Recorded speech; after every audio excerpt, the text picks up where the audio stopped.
Hey, Antonio, thank you for doing this today. No problem. Two questions. First of all, what initially drew you to New England? And then secondly, do you anticipate being the primary third down back for this team in 2024? I wouldn't say it's necessarily, what drew me, but a bunch of young guys, new coaching staff. I got a chance to talk to a lot of the coaches, and I'm super excited to what they got planned and how they plan on moving things forward.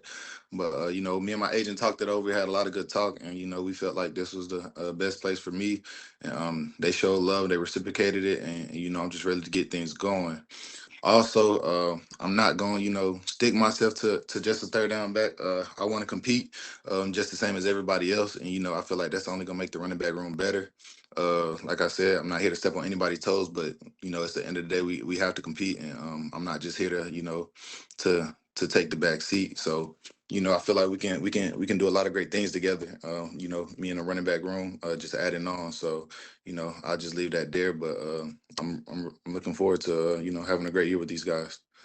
Thank you. Next question, Mark Daniels. Hey, Antonio, could you tell us a little bit about your background? I see that you played receiver in college, and I take it because of that, is your hands, one of your strong suits. Yeah, for sure. I've been playing receiver my whole life. It wasn't until the league that I officially got moved to running back, and having to dive deep into learning blocking schemes and pass pro and things of that nature. So it was a adjustment for me, and I kind of had to let go of the receiver side because that wasn't what I was doing anymore. So it helps though. I can be lined up outside and still run routes. I got a lot of the bases down. It's kind of instilled in me. So we get to work on some things like that. I would love to do that and help out, and then I can catch out of the backfield. And who's to say a lot of guys can catch out of the backfield, but like I said, I feel like where it separates is that I can line up outside and run routes. So, I feel like that's where the advantage comes in. Thank you. Next question, Chris Ryan. Hey, Antonio, welcome to New England. Just you mentioned before that the Patriots showed you love and the your agent and you made the decision to come. What did that look like? And was there anything specific that drew you to New England, coaching staff, facilities, anything that jumped out? For me, it was just kind of listening through my agent. He did most of the talking. It was a certain period to where we couldn't talk to anybody. So, when I came in, I just felt it though. They brought me in. I got to talk to everybody, and I felt the energy. It was a good vibe. And, we just had we just started off on good terms. So, like I said, can't wait to get the OTAs and get to work.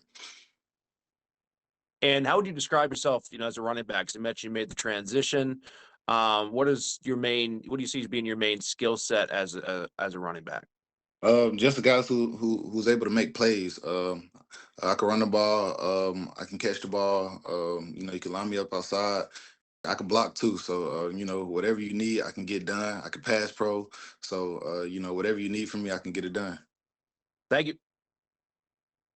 Question, Mike Race. Hey Antonio, how you doing?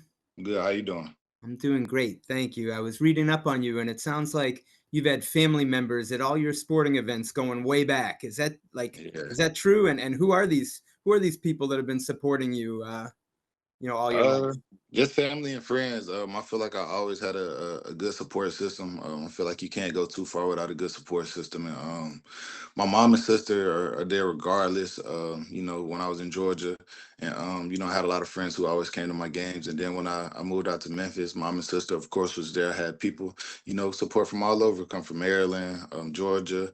And then I got luckily, well, I guess you call it luckily, but my mom and sister are from Maryland, and I got drafted to the Commanders. So, that side of the family got to see more of the games. And, and they came out and they supported.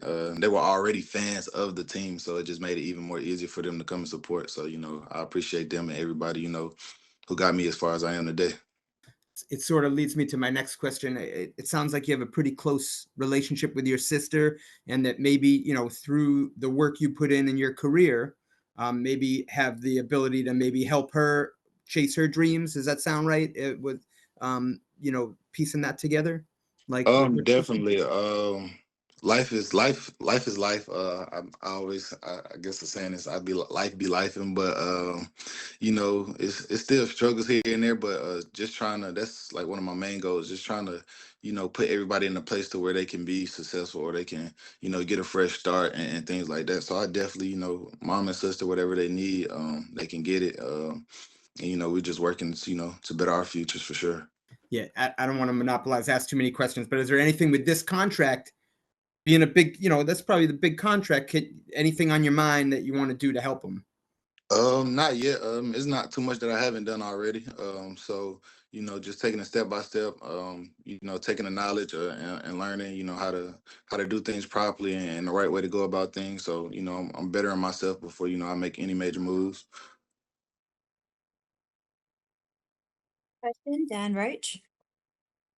Hi, Antonio. Welcome. I'll only ask you one question, not like Mike Reese, who's just going to go on and on and on and do a complete novel with you. But just kind of your thoughts on that word you just mentioned, fresh start. How important is that to you when you play and you're healthy? You're productive, basically. How nice is it to get to a fresh start with Mayo, with Alex Van Pelt, with Taylor Embry, all the way through to the players?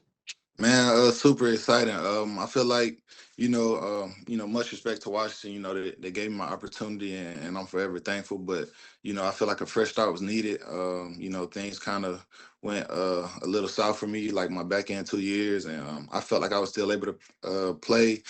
Just things didn't work out that way, and no disrespect to anybody, but I feel like here, a fresh start, new faces. Just to start all over. In front of new coaches, prove myself again, and get out there and compete with the guys. Perfect. Thanks. I'll only ask one again. Mike Reese got 3, so I'll just pass it on. Thank you. Thank you. Next question, Tyler Boronsky. Hey, Antonio, welcome to the team. Thank you. What's your relationship like with Jacobi, given the time you guys spent together with Washington last year? Much respect to the guy. I feel like a vet's vet. He does what he needs to get done. He's sharp. When he stepped in, later in the season, he was on 10 and he was ready to go. I think even I remember one situation. I think my guy wasn't even warmed, and he had to step into the game, and he made some things shake. So much respect to him. Great player, great dude. So I'm excited. Great. Thank you, and welcome again. Thank you. 2 final questions here, starting with Taylor Kiles. There, Antonio. Thank you so much for the time. Welcome to New England. So I was watching your tape. I know that in Washington you ran a lot of different kind of blocking schemes, but I was wondering, is there something like wide zone, outside zone, gap? Is there anything that you feel like is your specialty? And also you talked about pass protection, and that's big for getting on the field, especially on passing down. So in your opinion, what's the key to really thriving in that role? I would say wide zone, and not to say either or. I feel like I could get done, but wide zone just to be able to stretch the defense, and it's kind of up to you and the O line to kind of pick and choose. If they're overflowing, you cut up. If not, you get to the edge, and it's so many in between that you can go from there. But pass pro, I would say just getting in there, staying patient, really.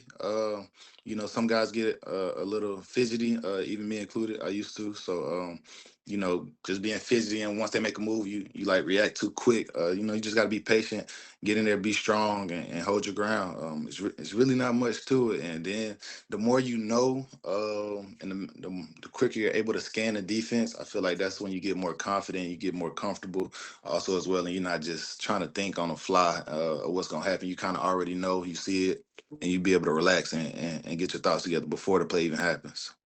Awesome. Thank you so much. Sure. Final question here from Sophie Weller. Hi, Antonio. Welcome to New England. I had 2 quick questions for you, if that's all right. First one is just, have you had any communication with Rhamondre Stevenson, and are you familiar with his game at all? And then secondly, just what is your first impressions of Jerod Mayo been? I definitely I hit him up. I think I seen somebody made a post that he was from JUCO too, and I hit him up and asked him what JUCO he went to. Then he asked me if I was a JUCO guy, and he said much respect. And it's just a respect thing from that JUCO level, taking a harder route. I'm not saying that we wanted to be there or we didn't have to be there, but certain situations caused us to be there. So, but it's not easy. It's not an easy route, and so anybody that goes through that JUCO route, they kind of understand. So much respect to him. I love his game. I remember when he played it against, I think last year, if I'm not mistaken. He hit the sideline, man, took off for like 60, 70 yards. So, much respect to his game. Great running back. And I can't wait to go to work with him for sure.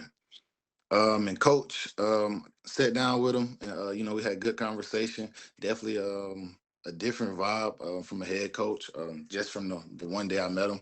And, nothing against Coach Rivera, but he sat down and just having just different conversation. He didn't even sound like not to put him under, but it didn't sound like a coach. He sounded like he was talking to one of the guys, and I feel like that's something that might be a positive thing in the locker room for him to be able to relate and communicate like that, and kind of understanding both sides of it.